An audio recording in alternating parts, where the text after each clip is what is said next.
உறவுகளுக்கு வணக்கம். இன்றைக்கி என்ன பண்ணுறேன்னா கடலைக்கறி வைக்க போகிறோம் ஆப்பத்துக்காக. அதனால் நான் என்ன பண்ணிக்கிறேன்னா சின்ன வெங்காயம், தக்காளி, சோம்பு, கறிவேப்பிள்ளை இதையெல்லாம் நல்லா போட்டு வதக்கி தேங்காய் ஒரு 2 துண்டு வச்சுருக்கிறேன். மஞ்சத்தூள் போட்டு வச்சுருக்கிறேன். குழம்பு மிளகாய்த்தூள் வீட்டில் அரைச்ச குழம்பு மிளகாய்த்தூளும் இது கூட சேர்த்து வதக்கி வச்சுருக்கிறேன். உப்பும் கொஞ்சம் போட்டு வதக்கிட்டேன். இது நல்லா ஆறின பின்னாடி இதை அரைச்சி எடுத்துக்க வேண்டியது தான். இங்கே பார்த்திங்கன்னா சுண்டல் நைட்டே ஊற வச்சு 4 விசில் விட்டு வேக வச்சு உப்பு மஞ்சத்தூள் போட்டு வேக வச்சு எடுத்து வச்சுருக்கேன். கடலைக்கறி எப்படி செய்கிறது அப்படிங்கிறத நாம் பார்ப்போம், சரிங்களா? இப்போ ஒரு வடைச்சட்டியை நம்ம அடுப்பில் வச்சுக்கலாம். வச்சுட்டு அதில் கடுகு, சோம்பு போட்டு தாளிச்சிக்கலாம். அது பொரிஞ்ச உடனே கொஞ்சமாக கருவேப்பிலை சேர்த்திக்கலாம். அதுவும் பொரிஞ்ச உடனே வெங்காயம், சின்ன வெங்காயமாக இருந்தாலும் சரி, பெரிய வெங்காயம் இருந்தாலும் சரி, அது கொஞ்சமாக போட்டு குழம்புக்கு வதக்கிக்கலாம். ஏற்கனவே நம்ம வெங்காயமெல்லாம் வதக்கி அரைச்சி வச்சுருக்குறோம். அதனால் இதில் கொஞ்சமாக வெங்காயம் போட்டால் போதும். கொஞ்சம் லைட்டாக பொன்னிறமாக ஆக வரைக்கும் இதை நல்லா வறுத்து வதக்கிக்கலாம். வதக்கிட்டு அதுக்கப்புறமா நம்ம அரைச்சி வச்சுருக்கிறோம் இல்லைங்களா, அந்த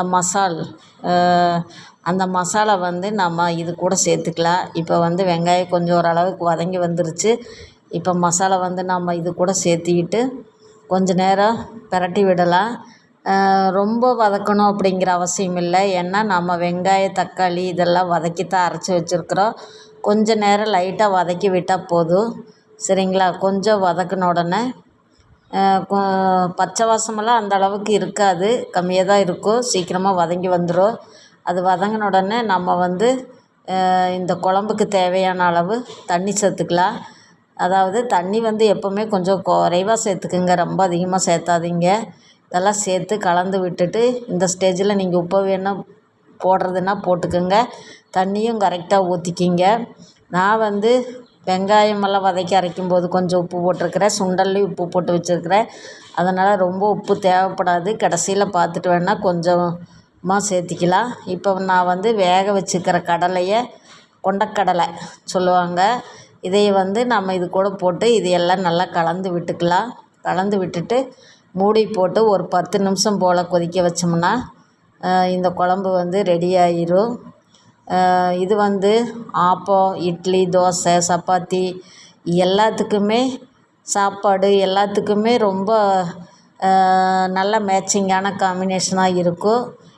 இந்த கடலைக்கறி செஞ்சு பாருங்கள். ரொம்ப ரொம்ப உண்மையிலுமே சூப்பராக இருந்துச்சு.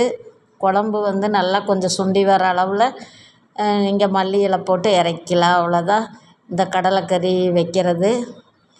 நான் ஆப்பத்துக்கு தான் செஞ்சுருக்கிறேன். நீங்களும் இது போல் செஞ்சு பாருங்கள். கிராமத்து ஸ்டைலில் ரொம்ப சூப்பராக இருக்குது. வீடியோவை கண்டிப்பாக பாருங்கள், லைக் பண்ணுங்கள், ஷேர் பண்ணுங்கள், கமெண்ட் பண்ணுங்கள். இதில் ஹைப்புன்னு ஒரு ஆப்ஷன் இருக்குது, அந்த பட்டனையும் கொஞ்சம் தட்டி விடுங்க.